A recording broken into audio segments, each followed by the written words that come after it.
Hello friends, मैं advocate Neeru Kumar अपने YouTube channel medicine law classes पर आप सभी का हार्दिक स्वागत करता हूं। अगर आप लोग हमारे चैनल पर पहली बार विजिट कर रहे हैं तो हमारे चैनल को सब्सक्राइब करें, लाइक करें, शेयर करें और बेल आइकन दबाना ना भूलें, जिससे कि हमारे अगले वीडियो का नोटिफिकेशन आप लोगों तक पहुंच सके। हमारी ऑनलाइन क्लासेस चलती हैं जो कि हमारे नंबर दिए गए हैं, आप लोग हमारे से व्हाट्सएप पे जुड़ सकते हैं। तो देखो, आज आपके लिए लाए हैं हम आईपीसी का सेक्शन 511, आईपीसी का सेक्शन 511 जिसमें प्रयत्न के बारे में बताया गया, जिसमें प्रयत्न के बारे में बताया गया। देखो, जो कोई व्यक्ति अपराध करने का प्रयत्न या अपराध कारित किए जाने का प्रयत्न करेगा। क्या कह रहा है? जो कोई व्यक्ति अपराध करने का प्रयत्न या अपराध कारित किए जाने का प्रयत्न करेगा और ऐसे प्रयत्न में अपराध करने की दिशा में कोई कार्य करेगा, ऐसे प्रयत्न में अपराध करने की दिशा में कोई कार्य करेगा, जहां अपराध आजीवन कारावास, जहां अपराध आजीवन कारावास या कारावास से दंडनीय है। कहने का मतलब है, जो कोई व्यक्ति अपराध करने का प्रयत्न या अपराध कारित किए जाने का प्रयत्न करेगा और ऐसे प्रयत्न में अपराध की दिशा में कोई कार्य करेगा, क्लियर, जहां अपराध आजीवन कारावास या कारावास से दंडनीय हो और इस संहिता में कोई अभियुक्त उपबंध नहीं है, और इस संहिता में कोई अभियुक्त उपबंध नहीं है। किसका? उस अपराध करने के प्रयत्न का। कहने का मतलब ये है, अगर किसी ने कोई प्रयत्न किया और इस आईपीसी के अंदर उस प्रयत्न का कोई दंड नहीं है, जैसे मान लो चोरी का प्रयत्न कर रहा है तो चोरी में वहां तो 3 साल का दंड है, परंतु वहां चोरी के प्रयत्न का कोई दंड नहीं है। उस चैप्टर में चोरी के प्रयत्न का कोई भी दंड नहीं है। 378 से 382 तक यहां पर चोरी के प्रयत्न का कोई दंड नहीं है, तो इसलिए वो चोरी का प्रयत्न कहां पर आ जाएगा? धारा 511 में आ जाएगा। अब देखो, इस संहिता में कोई अभियुक्त उपबंध नहीं। अगर मान के चलो ऐसा कोई अपराध हो जाए प्रयत्न का और वहां पर कोई दंड नहीं है, यहां पर अगर उसको आजीवन कारावास देना चाहेंगे, क्या कह रहा है? आजीवन कारावास देना चाहेंगे, तो उस आजीवन कारावास का 1/2 हो जाएगा, 1/2 हो जाएगा। कहने का मतलब ये है, आजीवन कारावास का 1/2। तो ये आजीवन कारावास का 1/2 बताया गया है सेक्शन 57 आईपीसी में बताया गया है कि दंडावधि की यदि भिन्नों में गणना करनी हो तो आजीवन कारावास को 20 वर्ष के तुल्य माना जाएगा। सेक्शन 57 क्या कह रहा है कि यदि दंडावधि की भिन्नों में गणना करनी हो तो आजीवन कारावास को 20 वर्ष के तुल्य माना जाएगा। कितना माना जाएगा? आजीवन कारावास को 20 वर्ष के तुल्य माना जाएगा। अब अगर दंडावधि की भिन्नों में गणना कर लिया, आजीवन कारावास को 20 वर्ष मान लिया गया, तो अगर 20 वर्ष के तुल्य मान लिया गया तो ये क्या कह रहा है कि 1/2 उसको दंड दिया जाएगा, यानी 1/2। तो 20 वर्ष का 1/2 कितना हो गया? 10 वर्ष। यहां पर कितना दंड देंगे उसको? 10 वर्ष। ये क्वेश्चन आता रहता है कि आजीवन कारावास को अगर भिन्नों में गणना करनी हो तो कितने वर्ष के तुल्य माना जाता है? तो इसका सही आंसर होगा 20 वर्ष के तुल्य माना जाएगा। कितना माना जाएगा? 20 वर्ष के तुल्य। तो यहां आजीवन कारावास का 1/2 हो जाएगा और सेक्शन 57 में मान लिया गया है कि 20 वर्ष के तुल्य माना जाएगा, तो इसका 1/2 कितना होगा? 10 वर्ष। उसको कितना दंड दिया जाएगा? 10 वर्ष का दंड दिया जाएगा। क्लियर? अब देखो, फिर कह रहा है अगर कोई कारावास से दंडनीय अपराध है, कोई कारावास से दंडनीय अपराध है, जैसे मान के चलो चोरी का अपन ने प्रयत्न किया तो चोरी का दंड कितना है? 3 वर्ष। 379 में चोरी का दंड कितना है? 3 वर्ष। अब ये क्या कह रहा है, अगर कोई कारावास से दंडनीय अपराध है तो उसका अधिकतम कारावास का 1/2 हो जाएगा। तो उसका अधिकतम कारावास का कितना हो जाएगा? 1/2। जैसे मान के चलो चोरी में है, चोरी है, चोरी का दंड कितना है? 3 वर्ष। 3 वर्ष है। अब क्या किया कि इसने क्या किया, चोरी का प्रयत्न किया और असफल हो गया। भाई जैसे मान के चलो कि किसी भी चीज में कुछ निकालना चाहता है, तोड़ ताड़ के उसमें कुछ निकला ही नहीं, तो चोरी की दिशा में उसने कार्य तो किया है, प्रयत्न तो किया है, परंतु असफल हो गया, चोरी नहीं कर पाया। अगर चोरी कर लेता तो चोरी का दंड 379 मिलता, 3 वर्ष है वहां अधिकतम। तो ये क्या कह रहा है कि कारावास के अधिकतम का 1/2 दिया जाएगा। तो यहाँ चोरी का प्रयत्न किया है, चोरी नहीं कर पाया, क्योंकि अगर किसी चीज में कुछ है ही नहीं तो चोरी कहां से करेगा। जैसे ए ने मेरी जेब में हाथ डाला, ठीक है, ए ने बी की जेब में हाथ डाला और उसमें कुछ निकला ही नहीं, तो उसने चोरी के प्रयत्न का तो अपराध तो कर दिया, चोरी की दिशा में कार्य किया, परंतु क्या है, चोरी नहीं कर पाया। अगर चोरी उसमें कुछ निकालता तो चोरी में जाता हो, 3 वर्ष की सजा है वहां पे, ठीक है। अब क्या कह रहा है कि इसके अधिकतम का, क्योंकि असफल हो गया, प्रयत्न तो किया है, चोरी नहीं कर पाया, तो अधिकतम कारावास के अधिकतम का 1/2 दिया जाएगा उसको। 1/2 3 वर्ष का कितना हो गया? 1.5 वर्ष। कितना हो गया? 1.5 वर्ष। क्लियर? अब क्या हुआ, जैसे मान के चलो ये प्रयत्न तो किया है, अगर उसको जुर्माना दिया जाए, मान के चलो कोई दंड नहीं दे रहा है, उसको जुर्माना आदिष्ट हो गया, तो जुर्माना उससे पूरा लिया जाएगा, आधा जुर्माना नहीं लिया जाएगा। कहने का मतलब ये है 511 जो सेक्शन है, जुर्माने में पूरा जुर्माना वसूलेगा, ठीक है, और ये मृत्यु दंड पर भी लागू नहीं होता है। क्यों? क्योंकि मृत्यु दंड का तो आधा कुछ होता ही नहीं, मृत्यु दंड तो मृत्यु दंड ही है। तो सेक्शन 511 जुर्माना और मृत्यु दंड पे लागू नहीं है। अगर जुर्माना दिया गया तो पूरा का पूरा लिया जाएगा, आधा नहीं लिया जाएगा, और मृत्यु दंड है तो मृत्यु दंड तो मृत्यु दंड दिया जाएगा। क्लियर? यहां तक आपको कोई दिक्कत? अब देखो, अब क्या कह रहा है ये, जो अपन ने इसका जो इलेक्ट्रेशन है वो देख लेते हैं। क्या कह रहा है कि एक संदूक तोड़कर खोलता है और उसमें से कुछ चुराने का प्रयत्न करता है, ठीक है। कै एक संदूक तोड़ी और उसमें से कुछ चुराने का प्रयत्न किया। संदूक इस प्रकार खोलने के पश्चात, जैसे उसने संदूक खोली, इस प्रकार खोलने के पश्चात उसे ज्ञात होता है, क्या उसे ज्ञात होता है कि उसमें कोई आभूषण नहीं है। उसने चोरी की दिशा में तो कार्य किया, प्रयत्न किया चोरी करने का, और उसको खोलने के बाद पता चला कि इस संदूक में तो कोई आभूषण है ही नहीं, ठीक है। उसने चोरी की दिशा में कार्य किया है और इसलिए वह इस धारा के अधीन दोषी है। चोरी की दिशा में कार्य किया है, मैंने बताया कि उसने क्या किया, चोरी की दिशा में कार्य किया है कि भाई उसने क्या किया कि एक संदूक थी, उसको तोड़ा, चोरी करने के प्रयत्न के लिए, इसमें कुछ चोरी करेंगे, जैसे उसे तोड़ा उसको ज्ञात हुआ कि इसमें तो कोई आभूषण है ही नहीं। अब आभूषण तो नहीं है, चोरी करने में तो असफल हो गया वो। चोरी अगर उसमें कोई आभूषण होता, कुछ निकालता तो चोरी में जाता 379 में, परंतु अब उसने क्या किया, अपराध तो हुआ ही नहीं, अपराध करने का प्रयत्न किया, उसने चोरी का प्रयत्न किया।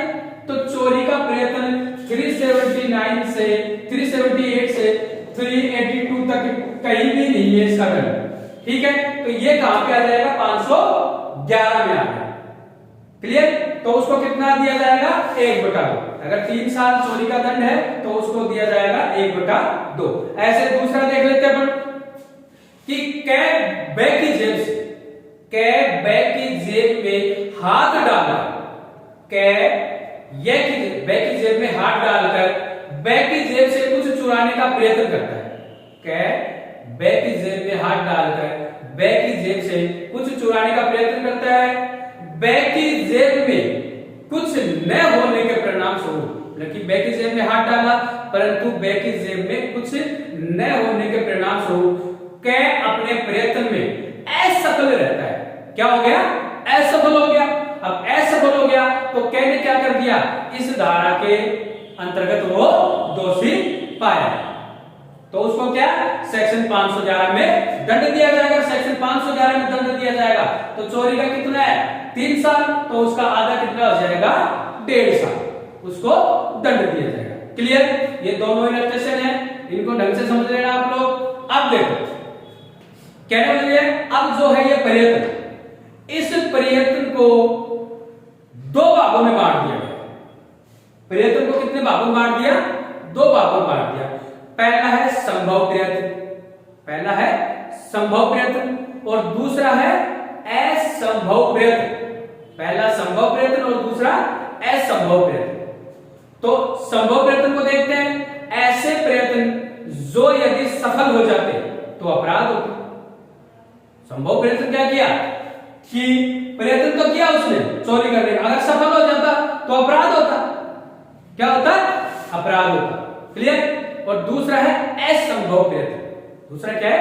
असंभव प्रयत्न। ऐसे प्रयत्न जो कभी भी अपराध नहीं हो सकते। ऐसे प्रयत्न जो कभी भी अपराध नहीं हो सकते। जैसे मान के चलो किसी दीवार पे गोली चलाई और वो गोली जाके किसी मूर्ति पे लग गई, तो क्या है? असंभव प्रयत्न, कोई अपराध ही नहीं, चाहे किसी के भी लगो गोली, उसमें क्या है? अगर किसी व्यक्ति पे चलाता फिर अगर ऐसा होता है तो मान के चलो उसमें अपराध हो जाता, परंतु ये अपराध नहीं माना जाएगा। क्या माना जाएगा?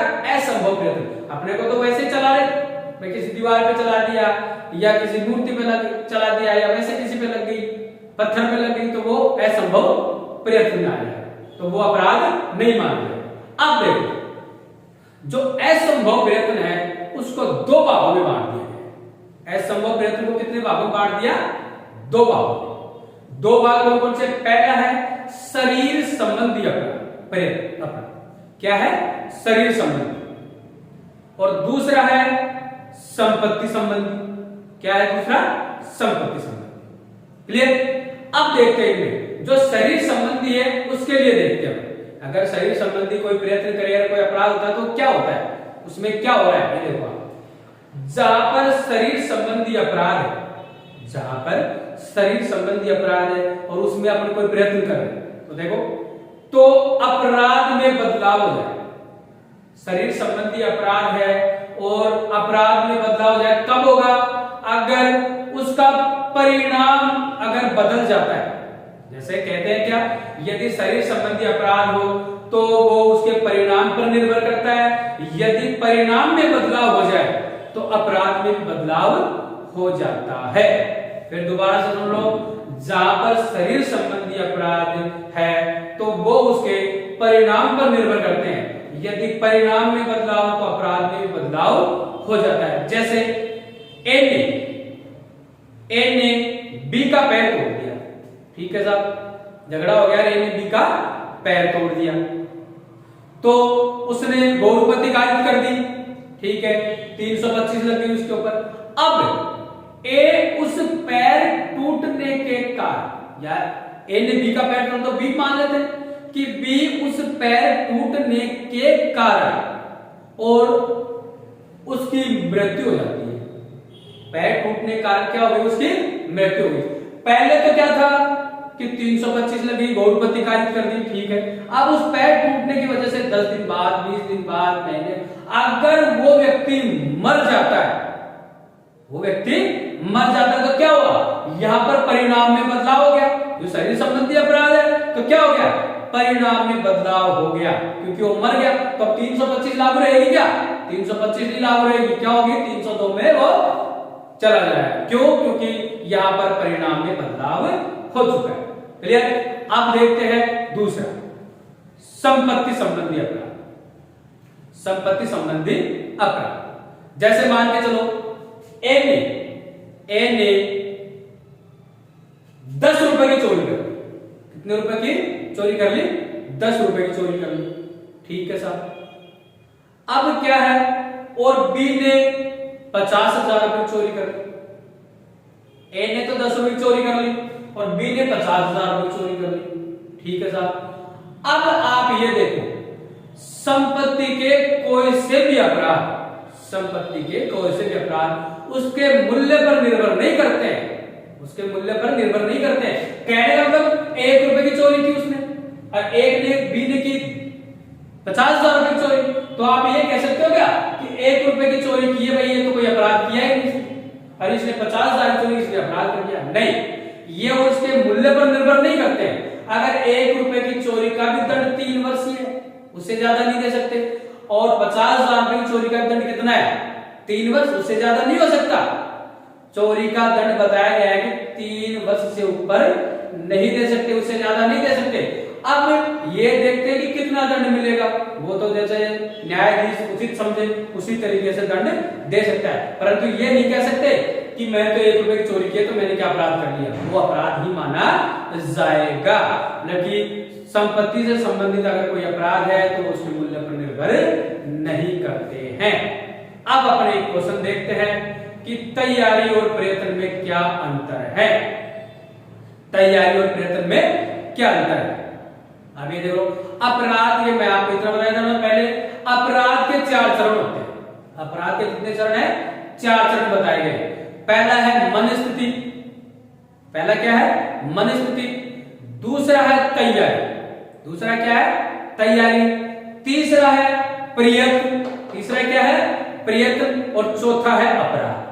अपराध तो अपराध ही माना जाएगा। तो ये अपराध के 4 चरण। क्लियर? तो अपन क्या करते हैं, तैयारी और प्रयत्न को देखते हैं। तैयारी और प्रयत्न में क्या अंतर है ये देखते हैं। तो सबसे पहले अपन देखेंगे तैयारी। क्या देखेंगे? तैयारी। अपराध, तैयारी में क्या होता है? देखो, अपराध के लिए सामग्री को इकट्ठा करना। जैसे मान के चलो कोई अपराध करना है मुझे, उसकी मैं तैयारी कर रहा हूं, तो क्या करूंगा?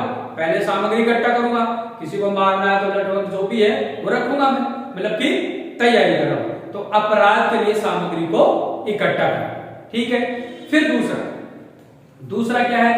तैयारी दंडनीय नहीं, सामान्य। तैयारी सामान्यतः दंडनीय नहीं जब तक उसको विनिर्दिष्ट ना किया गया हो। कहने का मतलब तैयारी सामान्यतः दंडनीय नहीं, परंतु कई धाराओं में इसको विनिर्दिष्ट कर रखा है कि तैयारी दंडनीय मानी जाएगी। जैसे डकैती की तैयारी है, युद्ध की, भारत सरकार के खिलाफ युद्ध करने की तैयारी है, ऐसे कई धाराएं हैं जिनमें विनिर्दिष्ट कर रखा है कि यहाँ पर तैयारी दंडनीय मानी जाएगी। क्लियर? फिर तीसरा है इसका, इसमें प्रयत्न सम्मिलित नहीं है, तैयारी में प्रयत्न सम्मिलित नहीं है। और चौथा है अपराध का दूसरा चरण। मैंने बताया कि अपराध के 4 चरण होते हैं, मन स्थिति, तैयारी, प्रयत्न और अपराध। तो ये अपराध का कौन सा चरण है? दूसरा चरण, ठीक है। इसके बाद अपन देखते हैं प्रयत्न। किसको देखते हैं? प्रयत्न। तो प्रयत्न में पहला है अपराध की ओर सक्रियकरण। जैसे मान के चलो मैंने कोई चीज इकट्ठा की, ये की, वो की, ये तो होगी तैयारी। अब अपन उसको यूज में लेंगे, तो अपराध की ओर क्या कर दिया मैंने? सक्रिय कदम, मतलब कि मैंने प्रयत्न करना स्टार्ट कर दिया। यहां से घर से निकलूंगा, उसको ढूंढूंगा, तो क्या है? प्रयत्न में उसको ढूंढ ढांड के मारना चाहता हूं। क्लियर? तो ये क्या है? अपराध की ओर सक्रिय कदम। दूसरा देखो, यह दंडनीय है, यह मूलतः असफल अपराध है। यह क्या है? प्रयत्न दंडनीय है, यह मूलतः असफल अपराध है। मैंने बताया अभी कि एक संदूक को तोड़ता है और उसमें कुछ चुराने का प्रयत्न करता है। जब उसको खोलने के पश्चात उसको ज्ञात होता है कि इसमें तो कोई आभूषण है ही नहीं, तो क्या हुआ? वो असफल अपराध हो गया, असफल हो गया प्रयत्न। प्रयत्न क्या है? असफल अपराध है, परंतु ये क्या है? दंडनीय है, इसमें दंड मिलेगा उसको, क्योंकि उसने 511 का अपराध कर दिया है। क्लियर? फिर इसका तीसरा पॉइंट, इसमें तैयारी सम्मिलित है। इसमें तैयारी सम्मिलित है। अब तैयारी क्यों सम्मिलित है ये देखो, मैंने बताया 4 चरण, अपराध के 4 चरण, मन स्थिति, ठीक है, तैयारी, प्रयत्न और अपराध। तो तैयारी कौन सा है? तैयारी तो दूसरा चरण, और प्रयत्न कौन सा है? तीसरा चरण। तो तैयारी तो ऑटोमेटिक इसमें जुड़ जाएगी, तो वो इसमें शामिल होगी, प्रयत्न में तैयारी शामिल होगी। और ये अपराध का तीसरा चरण है। प्रयत्न क्या है? अपराध का तीसरा चरण। तो आज आपने देखा कि सेक्शन 511 में क्या क्या है? जो कोई अपराध करने का प्रयत्न या अपराध कार्य किए जाने का प्रयत्न करेगा और ऐसे प्रयत्न में अपराध करने की दिशा में कोई कार्य करेगा जहां अपराध आजीवन कारावास से दंडनीय है, इस संहिता में कोई अव्यक्त उपबंध नहीं है, तो आजीवन कारावास का 1/2 दिया जाएगा। मैंने बताया कि आजीवन कारावास को सेक्शन 57 में वर्ष के तुल्य माना गया है जब दंडावधि की भिन्नों में गणना करनी हो तब। तो दंडावधि की भिन्नों में गणना करनी है, एक तो क्या है भिन्न है, तो आजीवन कारावास को 1/2 मानेंगे। तो सेक्शन 57 में 20 वर्ष के तुल्य माना गया है, तो यहाँ दंड कितना हो जाएगा 10 वर्ष। अगर कारावास का कोई अपराध है तो उसके अधिकतम का कितना दिया जाएगा 1/2 दिया जाएगा। जैसे चोरी है तो चोरी का अपराध के दंड कितना है 3 वर्ष, तो यहाँ अगर उसका प्रयत्न कर रहा है तो कितना हो जाएगा 1.5 वर्ष यानी आधा। अगर जुर्माना आदेश हुआ है तो जुर्माना तो पूरा ही लिया जाएगा। अगर किसी को मृत्यु दंड देंगे तो मृत्यु दंड भी पूरा ही होगा, उसका कोई आधा नहीं होता है। क्लियर? अगर आप लोग हमारे चैनल को सब्सक्राइब नहीं किए हैं तो आप लोग हमारे चैनल को सब्सक्राइब करें, जिससे कि हमारा नेक्स्ट वीडियो आप तक पहुंच सके। हमारी ऑनलाइन क्लासें भी चलती हैं, इसमें हमारे व्हाट्सएप नंबर दिए गए, आप लोग हमसे जुड़ सकते हैं।